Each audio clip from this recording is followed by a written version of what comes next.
Sanyog Patel.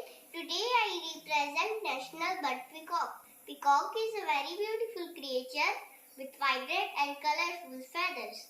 It has a significant religious involvement in our Indian tradition.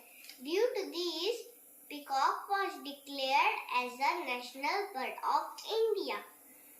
I am going to recite a beautiful poem. I am a peacock dancing nice, climbing up the green trees. Everyone likes to me, so that is why I am a national bird. I am a peacock, coo coo coo. I am a peacock, coo coo coo. I am a peacock, coo coo coo. Glossy blue color on my neck, elegant crest on my head. Lovely long feather I had too. That's why Lord Krishna added my quill. I'm a peacock, coo coo coo. I'm a peacock, coo coo coo. I'm a peacock, coo coo coo. Drizzling climate I like to. Splendid feathers spreading out. Lightly dances very fine too.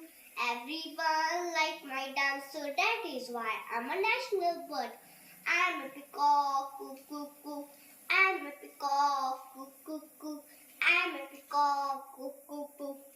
Jai Hind, Jai Bharat, Jai Chhattisgarh. Happy Republic Day. Thank you.